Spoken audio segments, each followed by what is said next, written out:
అవసరాన్ని బట్టి ఆయన వస్తారు, మాట్లాడతారు, ఈ యొక్క తెలంగాణ ప్రజలకు కావాల్సిన ఊరట చేకూరుస్తారు. రైట్. పల్లా రాజశేఖర రెడ్డి గారు, ఇప్పుడు కీలక అంశానికి వద్దాం. ఇప్పుడు తెలంగాణలో ఎక్కడ చూసినా, ముఖ్యంగా హైదరాబాద్లో బీఆర్ఎస్ నేతల్లో హైడ్రా దడబుట్టిస్తుంది. ఎప్పుడు ఎవరి వైపు ఆ బుల్డోజర్లు వస్తాయో అర్థం కాని పరిస్థితి. ఆ బుల్డోజర్ ఇప్పుడు పల్లా వైపు కదులుతున్నట్లు, Palla Rajeshwar Reddy Anurag university medical college వైపు కదులుతున్నట్లు ఒక చర్చ. అంటే మీరు భూ కబ్జా చేశారు, ఆ భూమిని తీసుకుంటాము. గతంలో కూడా మీపై ఇలాంటి ఆరోపణలు చాలా వచ్చాయి. ఇప్పుడు కూడా ఎఫ్టీఎల్లో, బఫర్ జోన్లో మీ కాలేజీలు ఉన్నాయి. ఇలాంటి రకరకాల చర్చలు జరుగుతున్నాయి.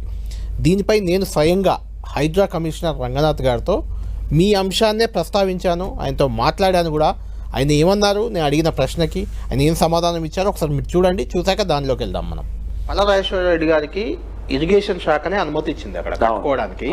ఇప్పుడు పోయి ఇరిగేషన్ శాఖ ఏఈ ఒకతను పోలీస్ కంప్లైంట్ చేశాడు. అంటే దాన్ని మీరు కూల్చడానికి రంగం సిద్ధం చేస్తున్నారా? లేదు, దీంట్లో కూడా అందుకోసమే చాలా స్పష్టంగా ఉండాలి.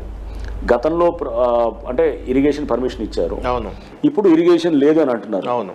పార్టీలు మారినప్పుడల్లా పర్మిషన్లు మారకూడదు. అంటే రాజకీయాలు అనేది దీంట్లో రాకూడదు. రేపు అందుకోసం ఇరిగేషన్ వాళ్ళకి మేము అందుకో ఎన్ఆర్ఎస్సి వాళ్ళని కూడా పిలిచాం. అసలు ఇది లేకుండా మనం ఎఫ్టీఎల్ ఎలా డిసైడ్ చేస్తాము, అసలు ఇరిగేషన్ వాళ్ళు ఈ ఎవడికి వాడు కాసేపు ఇటు కాసేపు అటు మాట్లాడటం లేకుండా సైంటిఫిక్గా చేసేదాన్ని చేస్తాం. చేసి రేపు ఒకవేళ అధికారులు ఇట్లాంటి ఎవరన్నా చేస్తే కనుక రేపు డెఫినెట్గా ప్రాసిక్యూట్ అవుతారు వాళ్ళు. అంటే రైట్. పల్లా రాజేశ్వర రెడ్డి గారు మీ విషయమే మాట్లాడుతూ, అది మనం ఒక చిన్న బ్రేక్ తర్వాత దీని గురించి చర్చిద్దాం. ఆయన ఏమంటారంటే అధికారులు మీద కూడా చర్యలకు సిద్ధమవుతున్నాం, అందులో ఖచ్చితంగా ఇల్లీగల్ ఉంది అనే రకంగా మనం విన్నాం. దానిపై మీతో మాట్లాడదాం.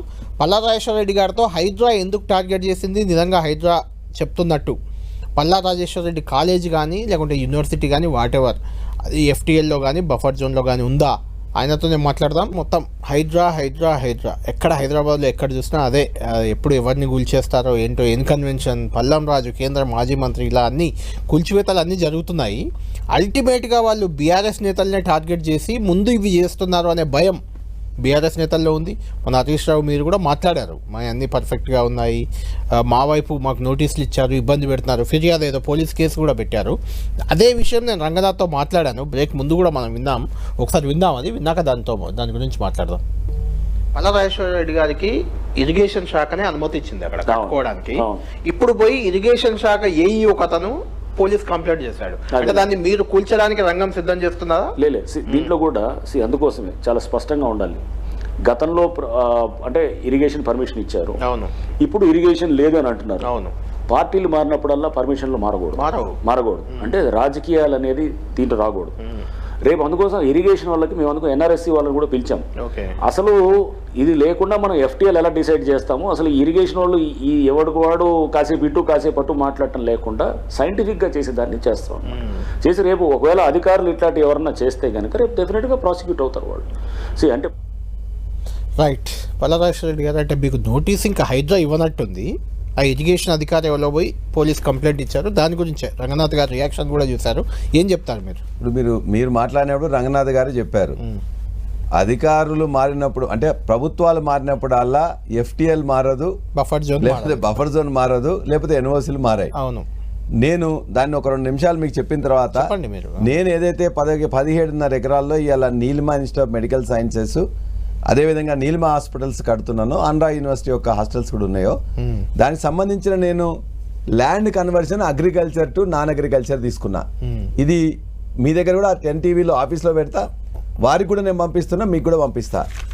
రెండవది ఎన్ఓసి 2017లో చాలా క్లియర్గా ఇది బఫర్ జోన్లో రాదు, అదేవిధంగా ఎఫ్టీఎల్లో రాదు అని చెప్పేసి క్లియర్గా ఒక జాయింట్ ఇన్స్పెక్షన్ కమిటీ రిపోర్ట్ వేసి ఎవరెవరు సంతకం చేసిండ్రు, mandal surveyor, mandal revenue officer, AE irrigation, అదే దాన్ని బేస్ చేసుకొని ఇది ఇస్తాడు జాయింట్ ఇన్స్పెక్షన్ రిపోర్టు.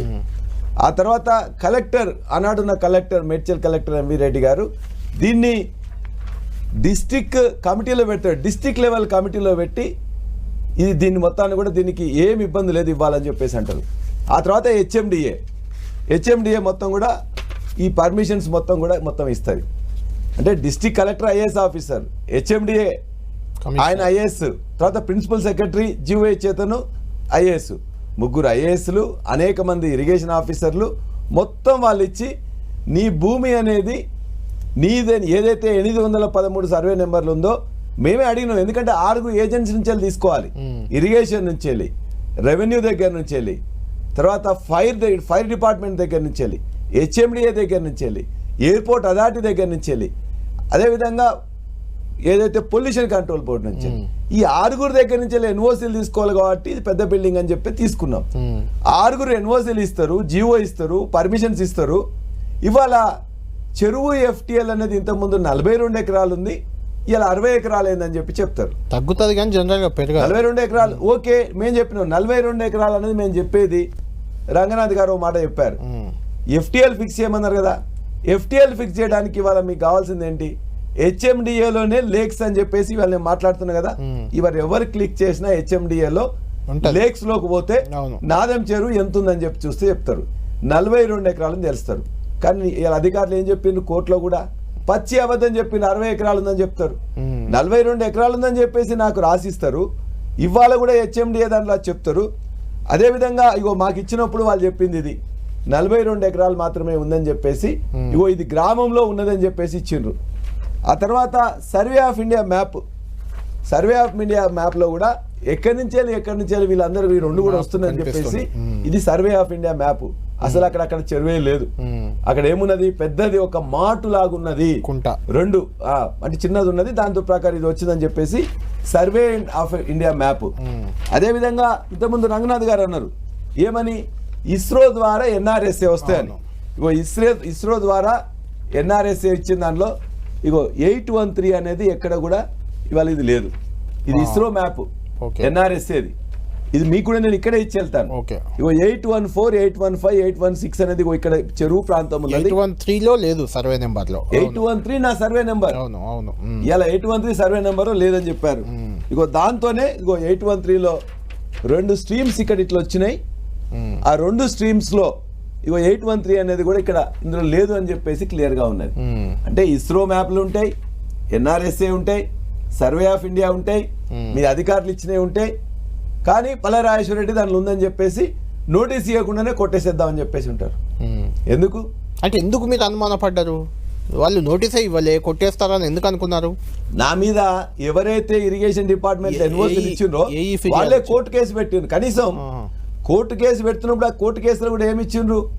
ఏమి అందులో డీటెయిల్స్ ఇవ్వలే. ఎంత ఎక్స్టెంట్ నేను చేసిన జరిగినా వాళ్ళు ఏమంటారు, బఫర్ జోన్ లో పల్లారాజేశ్వర రెడ్డి బిల్డింగ్స్ ఎంక్రోచ్ అవుతున్నాయి. బఫర్ జోన్ అనేది నాదే 813లో నేను కట్టుకున్నా. 814 సర్వే నెంబర్లో ఎంత భూమి ఉన్నదో ఇవాళ వెరీ సింపుల్ అండి. ఇలా కళ్యాణ్ గారు పోయి గంట సేపు అక్కడ ఉండి ఒక 10 మంది విలేకరు మిత్రులను తీసుకొని 814 సర్వే నెంబర్లో భూమి ఎంత ఉన్నది, ఆ భూమి ఇప్పుడు ఉన్నదా లేదా అని చెప్పేసి ఒక గంట సర్వే చేస్తే ఎందుకు కొంతమంది జనాలు కూడా మీరు కబ్జా చేశారని ఆందోళన. ఇక్కడ నుంచి ఉన్నట్లయితే నీళ్లు ఉంటాయి, అక్కడ నీళ్ళకి అటువైపు నుంచి మా బిల్డింగ్ అవపడుతుంది, ఇక్కడ నుంచి ఫోటోలు తీసి మొత్తం కూడా చెప్తుంటారు. నువ్వు అక్కడ ఫీల్డ్ లోకి పోయి అసలు 814 సర్వే నెంబర్లో ఎంత భూమి ఉండాలి, ఎంత ఎఫ్టిఎల్ ఉండాలి, ఎంత బఫర్ జోన్ ఉండాలని చెప్పేసి వివిధ రకాలుగా ఉన్నాయి, ఏజెన్సీలు ఉన్నాయి. వాళ్ళు ఇచ్చిన దాన్ని వాళ్ళది మాది రెండు చూడండి. మీరు అప్పుడు అనుమతి తీసుకోవడానికి ఏజెన్సీలను ప్రభావం చూపించారు, మీరు గవర్నమెంట్ లో ఉన్నారు కాబట్టి వాళ్ళపై ఒత్తిడి తెచ్చారు, అందుకే పర్మిషన్ ఇచ్చారు వాళ్ళు అనే రకంగా కూడా. ఇవాళ కూడా చెప్తున్నా కదా, ఇవాళ ఇస్రో ఇచ్చిన ఎన్ఆర్ఎస్ ఎప్పటి నుంచి ఆ ల్యాండ్ మీద ఎప్పటి నుంచి? నేను 20 ఎకరాలు 20 సంవత్సరాల నుంచి నాకు ఆ ల్యాండ్ అనేది ప్రొక్యూర్ చేసిన. అక్కడ ఉన్న పెద్ద పెద్ద నాయకులే నాకు ఇప్పించిండ్రు. అక్కడ ఉన్న ఇప్పుడున్న పెద్ద పెద్ద నాయకులే ఇతర రాజకీయాల్లో కూడా రాజకీయాల్లో నేను లేనప్పుడు నాకు పర్మిషన్లు ఇచ్చేటప్పుడు ముందు చంద్రబాబు నాయుడు గారి గవర్నమెంట్, ఆ తర్వాత రాజశేఖర రెడ్డి గారి గవర్నమెంట్, ఆ తర్వాత ఇవి వచ్చినప్పుడు అంటే ఇక్కడ ఉన్న కొన్ని ఇప్పుడున్న బిల్డింగ్స్ వచ్చినప్పుడు గత ప్రభుత్వంలో టిఆర్ఎస్ ప్రభుత్వం ఉన్నాం. అంతేగాని నేను ఇన్స్టిట్యూషన్స్ పెట్టి 27 సంవత్సరాలు అయింది. ఈ 27 సంవత్సరాల్లో నాకు ఏనాడు కూడా ఇబ్బందులు కలగలే. ఈ 9 నెలల్లోనే వాళ్ళు ఇబ్బందులు కలిగిస్తున్నారు. ఏం తప్పు చేసినామని వాళ్ళు చెప్పిండ్రు, భూమి కబ్జా జరిగిందని చెప్పిండ్రు. చెప్పండి, 1 ఇంచు కబ్జా ఎక్కడన్నా చేసిన 9 నెలల నుంచి 9 అంగుళాలు కూడా ఎక్కడ ఉందని తెలిసిండ్రా? ఇవాళ కూడా నా భూమి ఎట్టి పరిస్థితుల్లో నా బిల్డింగ్స్ అనేది బఫర్లో లేవు, ఎఫ్టిఎల్లో లేవు, అన్ని చట్టాల ముందు కూడా నేను ఖచ్చితంగా చూపిస్తా. అందుకే ఎవరైనా మిగతా అన్ని ఇన్స్టిట్యూషన్స్ని మిగతా వాళ్ళందరినీ కొట్టేసినట్టు మా దగ్గరికి వస్తే రేపు పొద్దున నష్టపోయేది నేను ప్రస్తుతం టెంపరీగా నష్టపోవచ్చు, కానీ అధికారులు మొత్తం కూడా ప్రతి పైసా దాన్ని చెల్లించాల్సి వస్తుంది.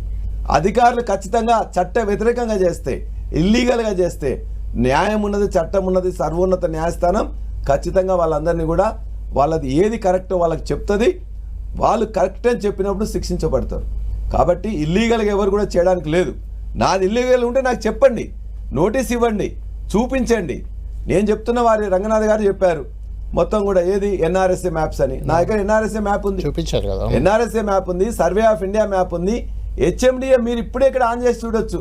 42 ఎకరాల నుండి 60 ఎకరాలు అని చెప్పి అధికారులు చెప్తారు. అధికారుల మీద ఒత్తిడి చేస్తారు, ఇష్టం వచ్చినట్టు కేసులు పెడతారు. 6 కేసులు పెట్టారు నా మీద. ఎందుకు జనగామలో మీ ల్యాండ్ మీద ఎందుకు కన్నేసింది హైడ్రా కానీ అధికారులు కానీ? దాన్ని ఎందుకు అంటే ఆక్యుపై చేయాలనుకుంటున్నారా? మీరు ఇల్లీగల్ అని చూపించి మిమ్మల్ని డిఫేమ్ చేయాలనుకుంటున్నారా? ఏంటి అసలు నన్ను డిఫేమ్ చేయడంలో భాగంగా నా మీద భూమి సంబంధించిన కేసులు, నా మీద, నా భార్య మీద, నా కొడుకు మీద. ఎందుకు రాజేశ్వర రెడ్డి గారు మీ మీద పదే పదే భూ కబ్జా ఆరోపణలు వస్తుంటాయి? గతంలో మీరు అధికార పార్టీలో ఉన్నప్పుడు కూడా వచ్చాయి. నేను అదే భూమి మీద అదే ఇష్యూ మీద ఇప్పటిదాకా ఒక్క 5 అంగుళాలు కానీ 5 ఫీట్లు కానీ నేను ఇక్కడ తీసినని చెప్పేసి నేను ఛాలెంజ్ చేసి చెప్తున్నా. నాకు సంబంధించిన భూమి కాకుండా ఒక్క అంగుళం కూడా ఎక్కడన్నా వేరేది ఉంటే అడగండి. మీరు ఎవరైనా ఇప్పుడు ఇవాళ నా మీద ఎంతమంది ఏజెన్సీస్ వేసిన అనుకున్నారు వాళ్ళు? Vigilance and enforcement, revenue department, irrigation department, police department, intelligence department, education department 9 నెలల నుంచే మొత్తం కూడా అణువు కాలిస్తున్నారు. ఎక్కడ తప్పులు దొరుకుతాయా, ఏ విధంగా కొట్టేయాలన్నా, ఏ విధంగా మూసేయాలన్నా నాకు సంబంధించిన కాలేజీలలో, విద్యాజ్యోతి కాలేజీలో ఉన్న సీట్లు 240 సీట్లు తగ్గించారు. ఈ రాష్ట్రంలో ఉన్న సీట్లు తగ్గించింది.